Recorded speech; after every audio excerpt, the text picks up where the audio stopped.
Hi guys, Jay Smith here. Welcome to the Ask Golf Nut channel. So, how do you practice your golf? Do you practice your golf basically just on the golf course? Are you someone that doesn't really go to driving ranges, you don't really go to the practice ground, you haven't got really access in any way, shape or form to indoor facility, and you do most of your practice playing golf? Are you someone who likes going to driving ranges or outdoor facilities where you can actually hit off grass? Not so much in the UK. I think it's more of an American thing, being able to hit off grass. The UK, we do a lot of practice, even at driving ranges, from mats kind of idea. It's not ideal, but it's the way it is. Or are you one of these people that like frequenting facilities like this, an indoor facility where data is there available for you, if you so wish to understand a lot more about what you're doing and how you're practicing rather than just hitting shots on a range. So let's just imagine you are someone who likes going down the driving range. And generally speaking, guys, driving ranges are very busy places, and there are many, many of them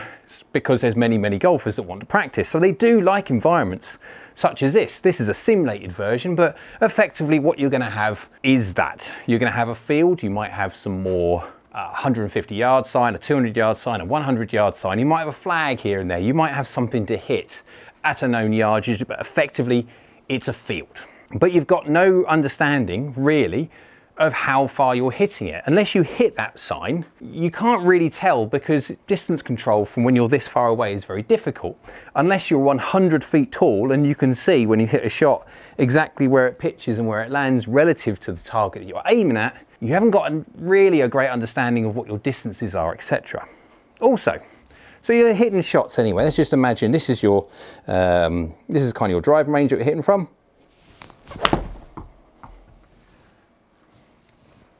You're hitting a shot and it's going wherever it's going.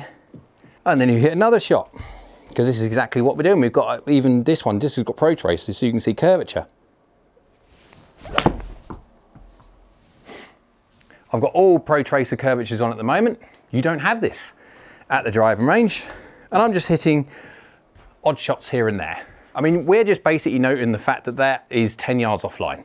That's not a bad shot whatsoever. It's going 170 yards. It's not a bad shot whatsoever. You hit another shot, a bit straighter. You still see, within reason, it's going exactly where you want it to go. What's that, 176 yards, 3 yards off target. Again, you'd see that. Again, we've got Pro Tracer, every single one of them. You can see exactly where they're going. But 3 half decent shots, you'd see.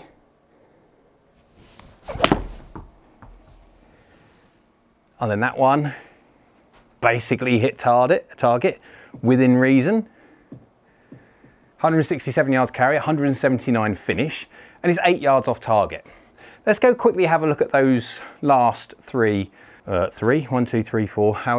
shots and see the differences in those.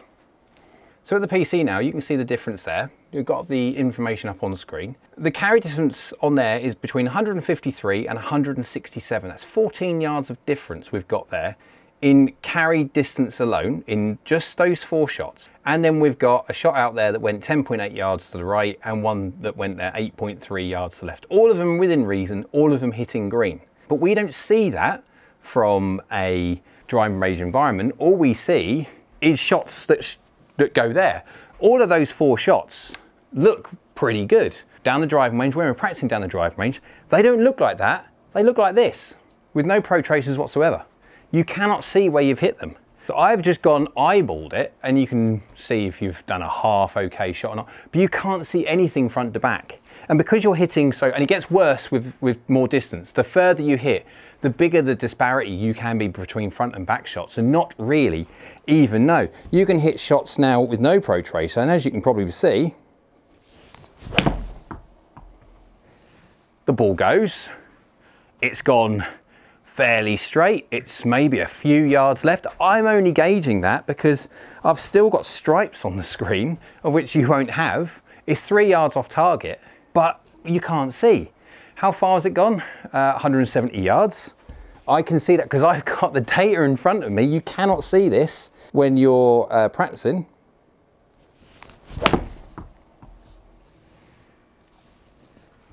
Same shot, equally as good when it comes to left and right. You can see the number up there. 1.7 yards offline because I've got the data on here, and 174. Again, we are talking about differences, even though we see that as they've both hit the same number, but there's a difference in total distance.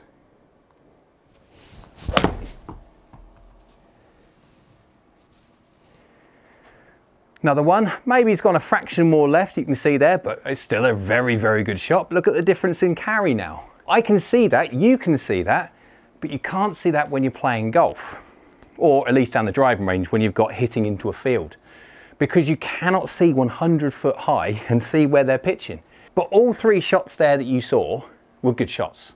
But the difference between left and right, I mean, that's 6 yards left. I think the first one was 3 yards left and the next one was 1 point something, see 2. So there's really only 4 yards difference left and right between all of those three shots with no Pro Tracer on, but there's a big disparity between front and back. And so when it comes to practicing, this is why I think indoor facilities are amazingly good. Don't get me wrong, I don't want you to sort of dump your practice, especially if you're working on positional based swing. There's argument to say you could do that at home. You don't necessarily have to hit a golf ball doing it, but coming to the range is a great discipline for golfers to practice their golf. So rather than being at home where you can get kind of swallowed up in the home environment and not go out into the garden and do the work, we'll call it work, it's not work, it's a game. But if you are at a driving range, yes, you can do your positional based stuff that you want and all that lot. But coming to an indoor facility, if you have one, or even if you've got a net in your garden, having even a cheaper launch monitor, and I'm going to be doing some launch monitor reviews, not just obviously quad that I've got on the deck here.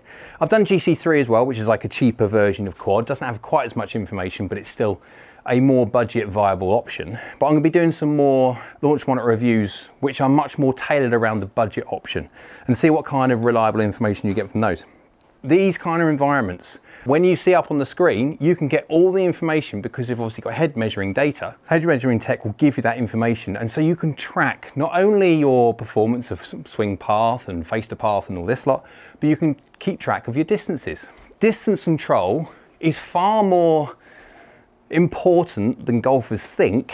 Golfers think so much in left and right, where you should be able to get down and think, I want to hit this 172 yards total.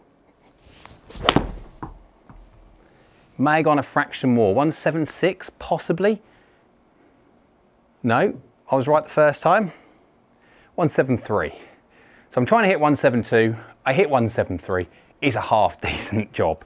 But all through my years of getting better to the point where I am now, I can do that on the understanding of data. My database in my head is growing every single time I practice, every single time I improve. And so because I'm doing it with data, with constant feedback of what I'm doing, I'm then using that to then take to the golf course and understand my changes. So you don't get to a point of where you do a great swing change, add, I don't know, 10 mile an hour of speed, or even not 10 mile an hour of speed, even if you don't change your speed whatsoever, but you change your face to path relationship or you change your strike relationship, and instantly you then add more yardage. If you haven't mapped that, you go and play golf next, your yardage is going to be out of the window because you won't know how far you hit it. So this is why I think situations such as this is massively important for golfers to get used to frequenting. I'm not saying give up playing golf. I'm not saying give up going to the driving range. There are times and places for such. But there are more and more facilities now, like this situation, where you can go and you can do the work that you were going to be doing at the driving range, but you do it under the umbrella and the banner of understanding data and get an understanding of what you are doing, of which then you add that to your database in your head, which you can then take to the golf course and enjoy golf more. Now, bearing in mind, we're just doing it on a practice range here, just for me to simulate exactly what you guys, when it comes to within reason, go to your driving ranges and see this. When you're in this indoor environment, I can put this on a hole. So rather than having a environment where it's just blank with data, I can practice on a hole. So if you're practicing a shot where you're trying to get off a tee and you want to practice that baby fade or baby draw or whatever the thought process you have in your head, you can physically get it on a hole and hit shots into a green or into a fairway, practicing more real life situations rather than being in a bland environment down the driving range or even within a situation as this. So hope you liked the video. If you did, thumbs up, go on YouTube site Solar. Down there, it's important, it's the subscribe button, it's great for the channel, it's free, so thank you very much if you could do that. Next to it is a bell icon, that's a notification bell. If you click that one, that will notify you next time I upload another video. So I hope you will. We'll see you again soon.